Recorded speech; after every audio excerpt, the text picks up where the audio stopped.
Cordial saludo al programa Autores de Historias. En esta ocasión tenemos la oportunidad de entrevistar a David Antonio Pulido García, egresado del Departamento de Historia de la Universidad Nacional de Colombia como historiador, maestro en estudios latinoamericanos en la línea de Historia e Historiografía de la Universidad Nacional Autónoma de México, y tengo entendido que vas a iniciar tu doctorado en la misma institución. Sí, pero ya en Historia.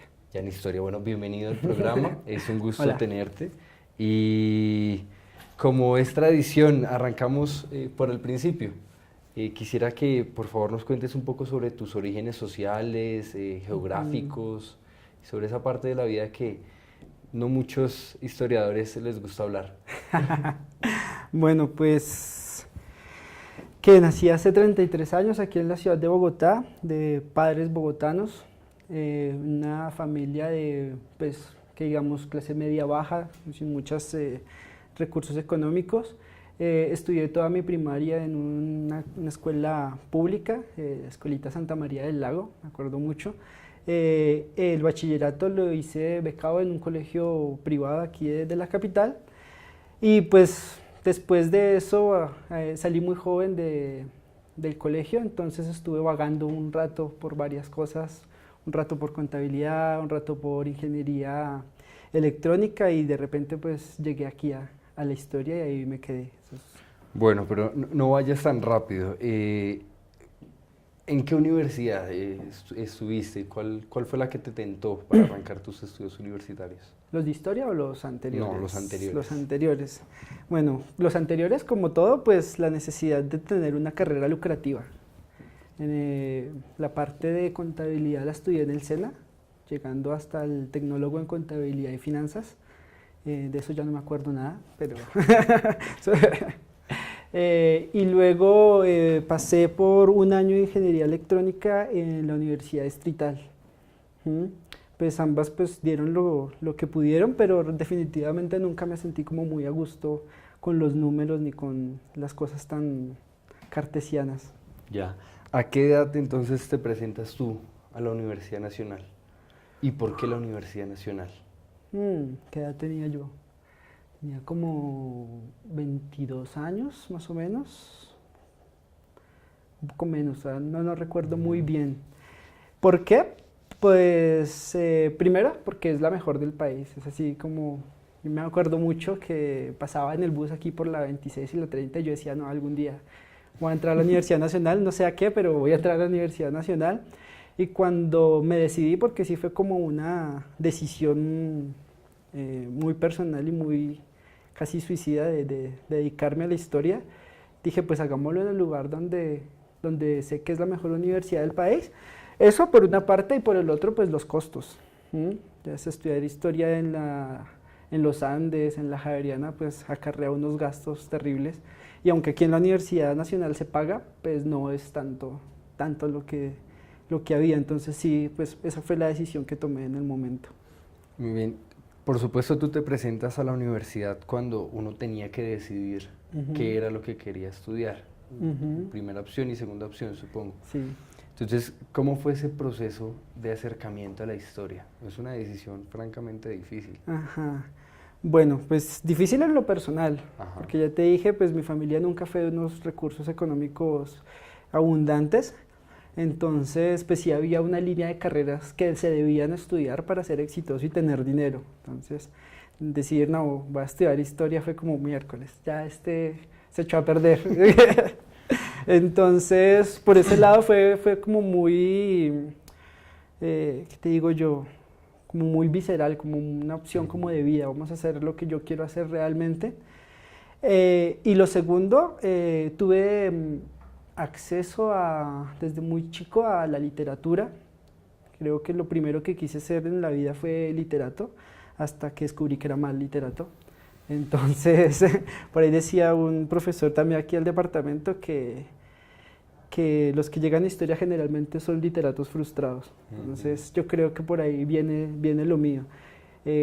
La decisión de estudiar historia fue incluso en caliente, porque estaba primera opción o segunda opción de ponerla en el formulario. Entonces dije, ¿cuál pongo primero? ¿Literatura o historia? Entonces fue como en el momento de decir, vamos a apostarle por algo, y fue historia y fue de una. Fue una buena opción. No, me alegra que todavía pienses eso. Ingresas en el 2004. El pregrado se abrió en 1993, si no estoy mal. ¿Cómo te recibe el departamento? ¿Qué es lo que tú encuentras?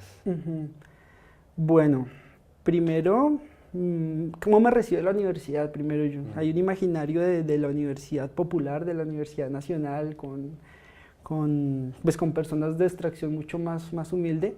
Cuando llego al departamento de historia de la Universidad Nacional me doy cuenta que no es así. Entonces mis compañeros eran gente de los Reyes Católicos, del Merimao, del Calasanz. Entonces yo quedé un poco descolocado y como bueno.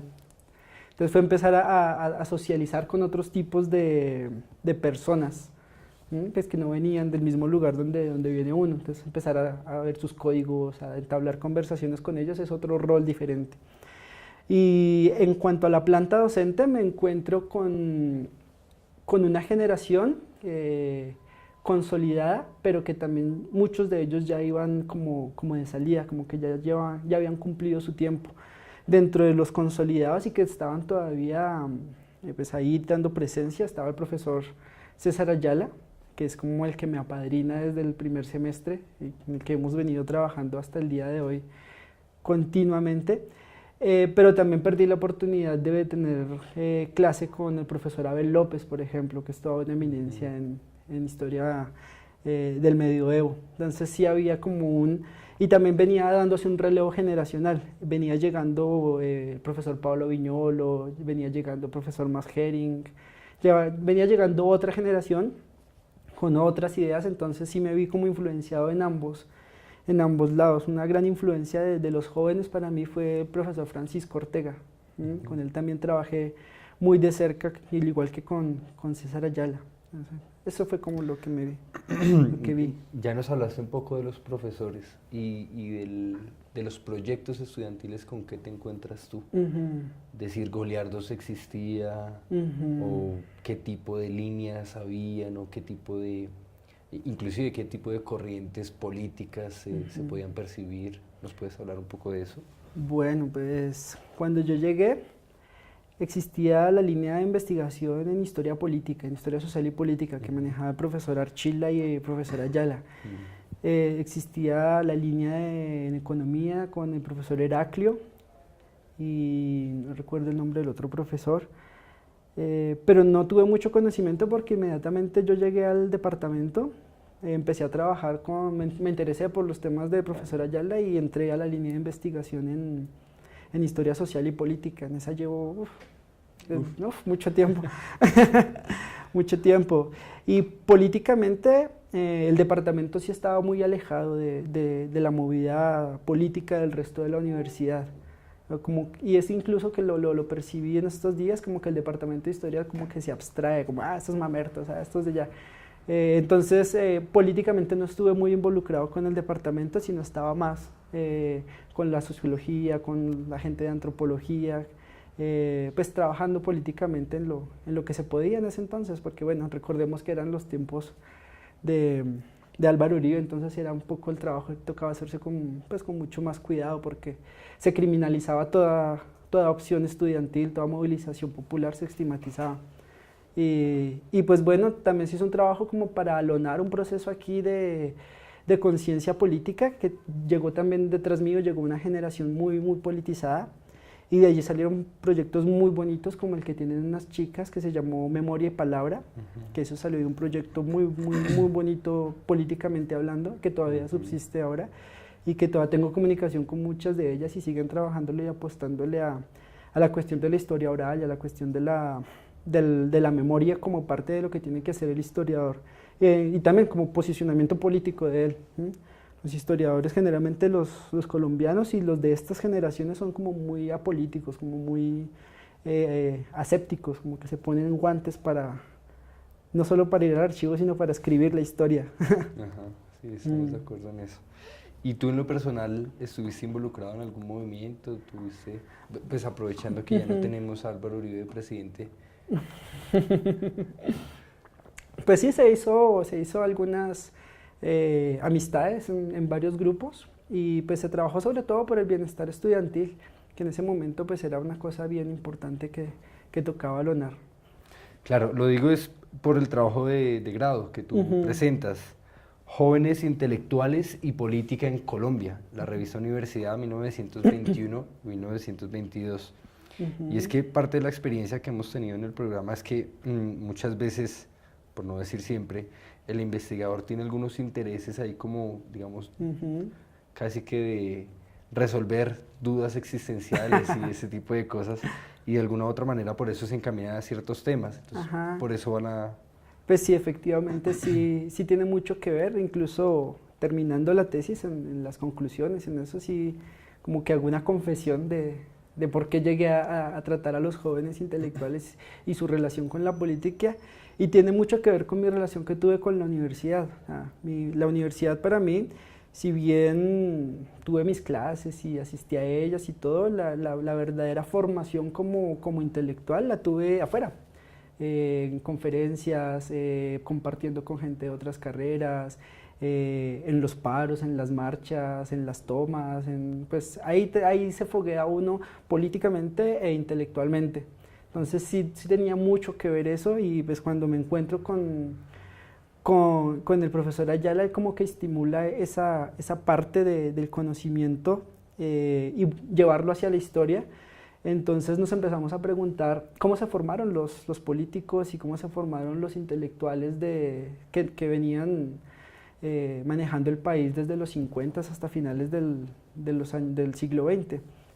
Preguntarnos qué hacían ellos, y si yo hacía eso, cómo ellos hacían para formarse, de dónde sacaron sus armas ideológicas, políticas, intelectuales para llegar a ciertos niveles de poder o de gobernanza. Entonces sí tiene mucho que ver eso. Bueno, muy bien.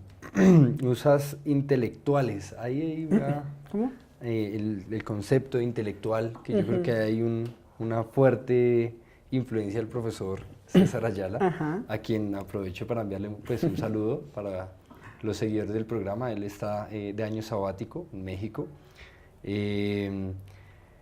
¿Cómo te la viste tú con ese concepto? Porque es un concepto que has seguido usando. Bueno, el concepto como intelectuales pues es una cosa inabarcable, como sabes. Cada 20 años cambia y cada quien tiene su postura acerca de qué es un intelectual. Con respecto a eso, yo lo que trato es como de establecer una categoría dentro del concepto. Es decir, existe el concepto intelectual, pero yo utilizo la categoría de jóvenes intelectuales. Es una categoría que, volvemos a referirnos al profesor Ayala, desde el trabajo de pregrado, como que venimos detectando acerca de cómo abordar la formación de un intelectual en categorías diferentes a las europeas. Si hablamos de historia europea, el intelectual se empieza a desarrollar conceptualmente desde el caso Dreyfus, ¿sí? Finales del siglo XIX, pero para Latinoamérica pues habría que buscar otros hitos, habría que buscar otras formas de abordar el concepto, y sobre todo en la pesquisa de cómo se formaron. Entonces llegamos al concepto, a la categoría de jóvenes intelectuales, es decir, cómo se van formando sin saber que van a llegar a ser, pero con la plena conciencia de que son intelectuales. Entonces estamos hablando de una generación de tipo 17 a 25 años que se está formando como intelectuales, la que nosotros vamos, o la que yo en mi trabajo he tratado de abordar como para empezar a mirar cómo se desarrolla un intelectual en Latinoamérica, que no tiene muchas veces que ver a cómo se forman con los cánones europeos. Entonces ese concepto, categoría, de jóvenes intelectuales es la que yo he venido desarrollando ya hace... ¿De cuándo es el trabajo de pregrado? Del 2009, imagínate, como 18 años. Bueno, muy bien. 2009, junio del 2009 terminas tu pregrado. Ujú. Y la Y, pregunta que nos hacemos muchos, y y bueno, yo termino mi pregrado, pero ya estaba vinculado con la Casa Museo Jorge Eliezer Gaitán, que en ese momento estaba pues en plena desarrollo y lo teníamos como muy organizado todo lo que estaba pasando allí, estaba el museo muy activo. Lamentablemente hace unos días volví y pues está abandonadísimo, quedé muy triste de ver cómo estaba el museo. Entonces con los contactos del museo pude obtener algunas clases, di algunas conferencias, seguí asesorando al museo en algunas cosas. Y se atravesó la idea de salir del país, sobre todo por lo mismo de siempre. Económicamente, hacer una maestría o un doctorado aquí en el país es pues, sumamente costoso. Y tenía el conocimiento de que en México, aparte de que no teníamos que pagar la matrícula, pues estábamos subvencionados por el Estado. Entonces, pues fue inmediatamente una opción que contemplar. antes de que pases a México, en el 2009 tienes un artículo que a mí en lo personal pues me interesó mucho y no sé si nos puedas comentar un poco sobre él, que es la invención de una fiesta nacional como rito de legitimidad, el Ujú, caso de Juan Domingo Perón y Gustavo Rojas Pinilla. ujú, Entonces, pues hay dos cosas bien interesantes, ¿no? Que intentas hacer una especie de aproximación a la historia comparada, si se quiere, ujú, y dos, pues que es un tema que no habías trabajado previamente, ujú, por lo menos en cuanto al asunto temporal. ujú. ¿Nos puedes comentar un poco sobre esta investigación? Bueno, esa investigación salió con un trabajo que hicimos con la profesora Gisela Kramer, Ujú. que ella es especialista en historia de Argentina, y también se conjugó con una experiencia y un pedido que tuve de una revista peronista, de maestros peronistas en Argentina, con la que tuve un contacto estando pues militando en la universidad, todo. Me hice unos amigos peronistas en Argentina y me pidieron un artículo acerca de cómo se veía el Perón en Latinoamérica, de cómo llegaba a esa percepción hasta Colombia. Le comenté el trabajo a la profesora Gisela Kramer y de allí salió esta investigación. Esta está publicada en una revista argentina, se llama La Memoria de Nuestro Pueblo, que todavía sigue vigente. Y lo que trato allí sobre todo es como de comparar cómo fueron las estrategias discursivas, ideológicas y sobre todo propagandísticas del peronismo y del rojismo y cómo tienen similitudes en su desarrollo.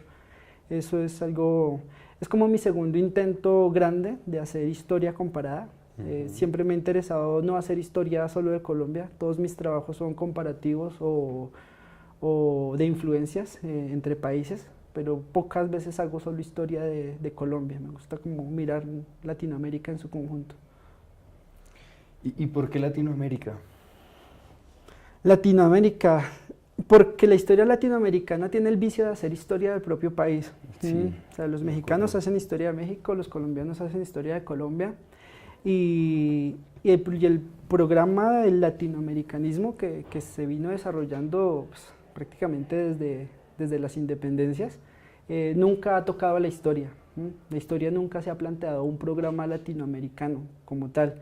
Hay compilados como el de Halperin Dongi, que hace historia de Latinoamérica, pero igual, sección de un país, sección de otro Ujú, país, sección de otro país, y como en un menú.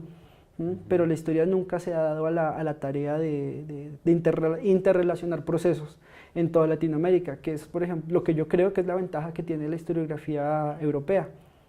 Desde Bloch, que apostaba por la historia comparada, hacen una historia interrelacional de todos los países. Sí, sí hay historiadores alemanes que hacen historia de Alemania, pero la historia europea generalmente se cuenta en el conectada. conjunto, Ujú. conectada una con otra, y en Latinoamérica no tenemos eso. Bueno, cuando tomas la decisión de irte a México, supongo yo que ya tenías, digamos, como el pase de entrada a la Universidad Nacional Autónoma de México? Ujú. O fue ir a México a ver qué se podía hacer? No, fue todo Eh, hacerlo por correo electrónico, todo por correo, mandar papeles por Servientrega, esperar resultados, entrevistas por Skype, sí hay un proceso largo de selección. de acuerdo, y cuando te dicen sí, está, aceptado, ¿cómo fue ese? Mm, Pues fue pues como una alegría y como sorpresivo también. Ujú. Sí, porque pues no sé, yo soy bastante pesimista, yo pues no, no va a pasar y cuando pasa pues es mejor esperar lo peor para que lo mejor sea más emocionante. Y no, pues fue alistar maletas, cuadrar unas cosas por aquí, otras cosas por allá, sobre todo la manutención de los 2 o 3 primeros meses mientras llega la beca, dónde quedarse, con quién quedarse. Afortunadamente asistí a varios encuentros de estudiantes de historia y pues uno hace amigos, entonces en Mm. México ya tenía amigos que conocer, eso, como volver a hacer los contactos. Sí, bueno salir a estos encuentros de estudiantes, lo recomiendo a todos los estudiantes que puedan, cuando puedan salgan y hagan redes latinoamericanas, importante.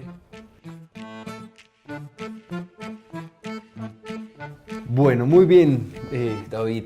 Entonces, decides irte para México, decides afrontar el reto de una maestría en la Universidad Nacional Autónoma de México y lo primero que uno se pregunta, bueno, ¿en qué tanto se parece o qué tanto se diferencia una Universidad Nacional de México y la Universidad Nacional de Colombia? ¿Cómo te recibió la universidad allá? Bueno, la universidad lo primero es el tamaño. Tú te encuentras con un monstruo así enorme.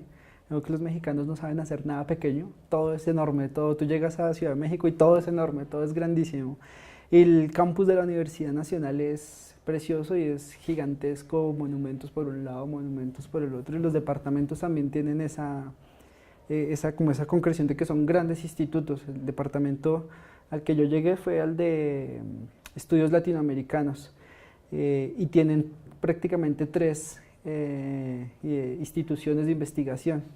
¿Sí? Entonces sí, son unas cosas grandísimas que pues tienen los vicios básicos de las cosas grandes, que es la burocracia, papel para una cosa, papel para la otra, pero sí son grandes como instituciones que no solo dan clases, sino fomentan la investigación, fomentan la participación del estudiantado en los proyectos de investigación, sí son cosas muy, muy grandes. Eso me gustó mucho porque pues aquí en Colombia no está muy desarrollado eso de las líneas de investigación, no porque no se quiera, sino porque no hay los Porque no hay recursos. dinero. Y en México sí hay muchos recursos para la investigación.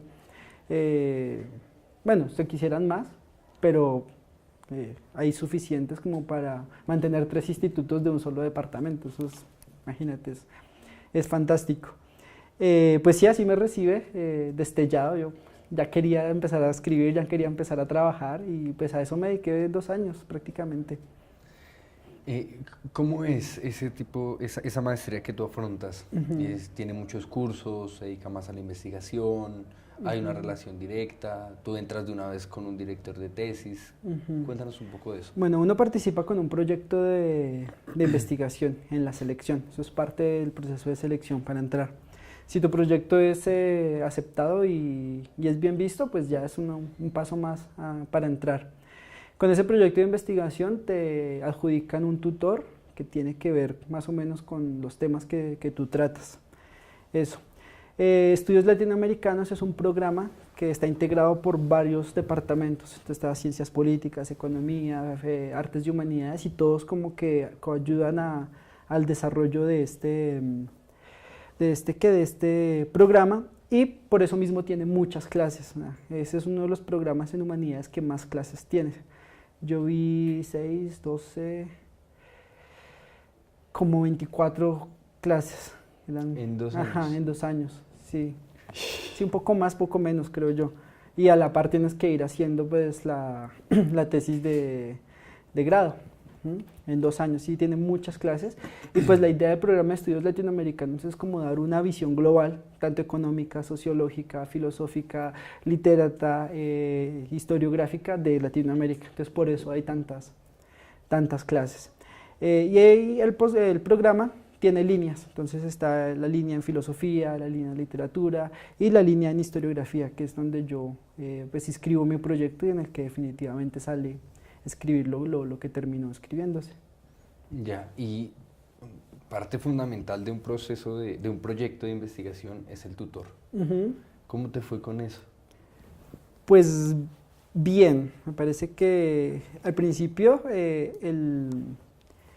el programa me adjudicó a un tutor con el que pues yo no tenía conocimiento nada, vi su hoja de vida y como que tampoco se relacionaba mucho con mis temas, pero dentro del proceso del pregrado y del desarrollo de las cosas que yo venía escribiendo, pues ya tenía referenciada a una profesora brasilera que se llama Regina Crespo, que es pues maravillosa persona, maravillosa profesional, y le solicité que por favor me admitiera como su tutor, como su tutorando.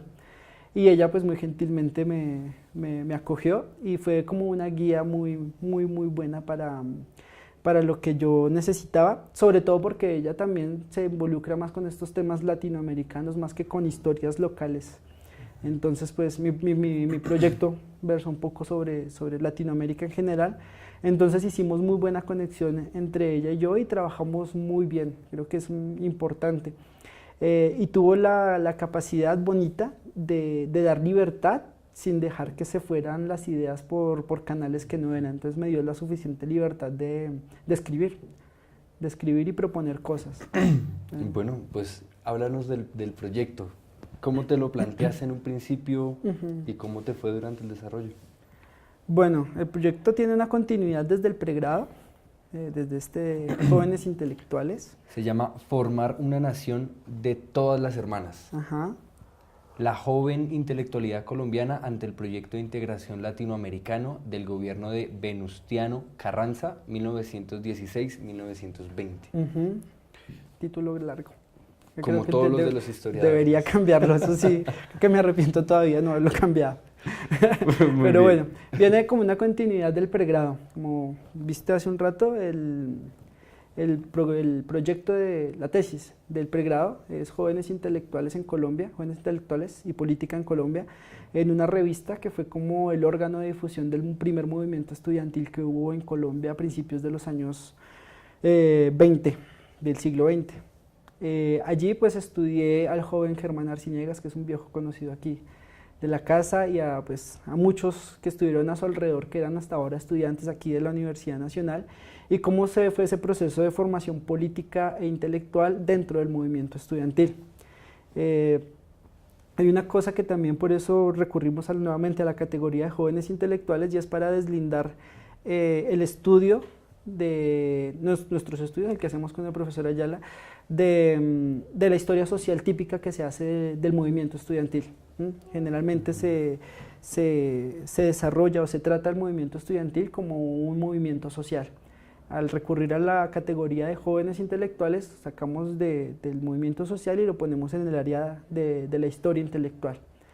Entonces, al estudiar la revista me di cuenta que había una influencia muy grande del movimiento estudiantil mexicano dentro de la formación de los intelectuales al interior del movimiento estudiantil colombiano.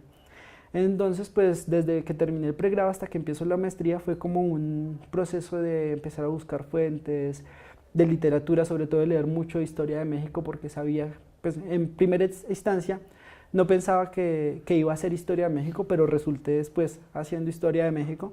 Entonces fue leer todo lo de literatura que se pudiera de historia de México y llegar en la búsqueda de fuentes y nadando en las fuentes a un personaje en especial, que fue Carlos Pellicer, que fue como el interlocutor directo de Germán Arciniegas con el movimiento estudiantil mexicano.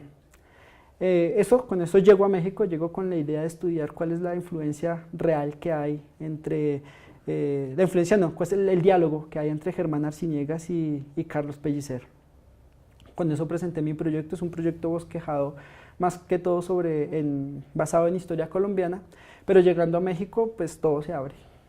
México tiene unas posibilidades de archivo que no te imaginas, todo está ordenado, todo está catalogado, o sea, tú puedes hacer historia fácilmente en México. Entonces vi que el problema no era solo el diálogo entre Arciniegas y Pellicer, sino que esto estaba inmerso en un proyecto mucho más grande, que fue el proyecto latinoamericanista del gobierno de Venustiano Carranza.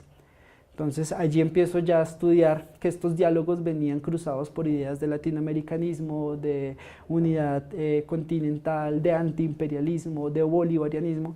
Entonces resulté haciendo como un estudio del desarrollo de ese tipo de discursos en la joven intelectualidad colombiana a raíz de del contacto que tuvo con Carlos Pellicer, que fue el enviado mexicano a Colombia como parte de ese gran proyecto. El proyecto de Venustiano Carranza consistía en enviar, aparte, dentro de muchas de sus aristas, una de las aristas era enviar jóvenes intelectuales, estudiantes de la Universidad de México, a 5 países latinoamericanos para que hicieran redes de sociabilidad y poder llevar el mensaje del constitucionalismo a Sudamérica.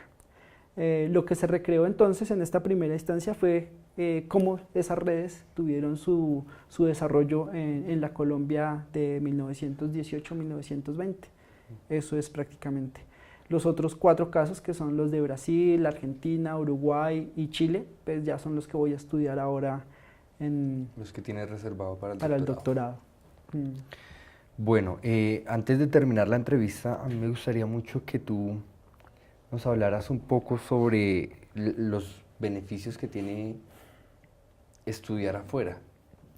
Es decir, ahorita hay unas posibilidades que pues, no existían antes.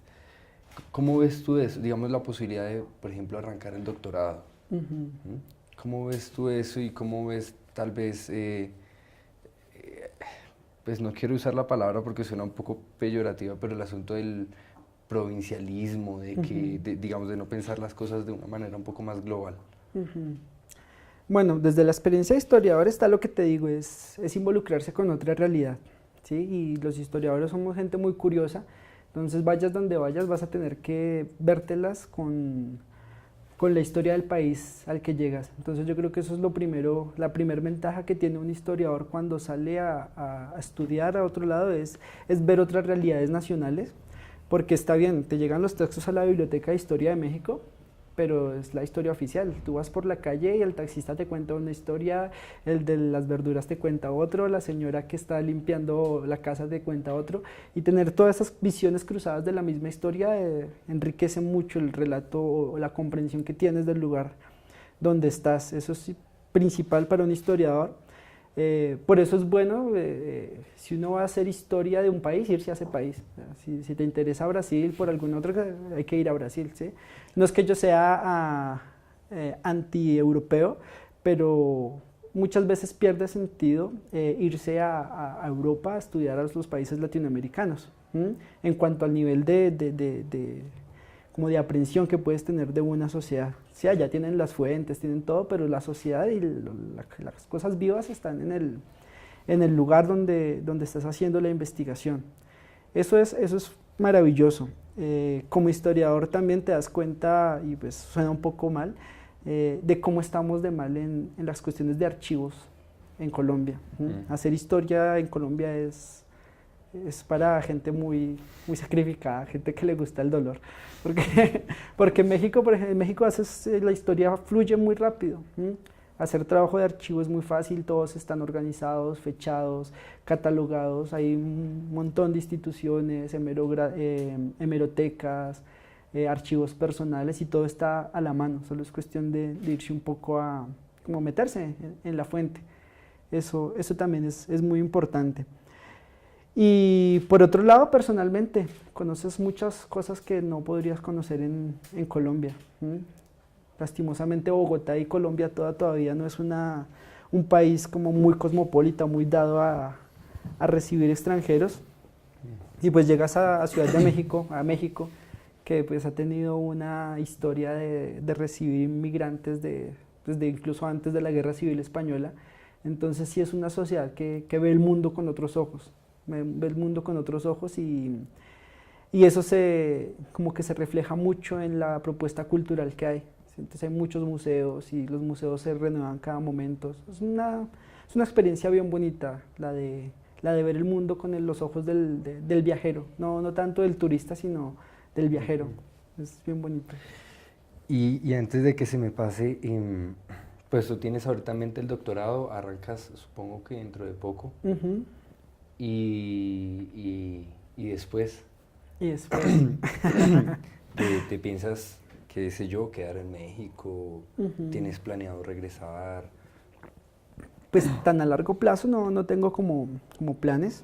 Ujú. Con el profesor Ayala surgió hace poco la idea de escribir un libro acerca de historia de México visto por latinoamericanos, por colombianos específicamente, o por nosotros dos más específicamente.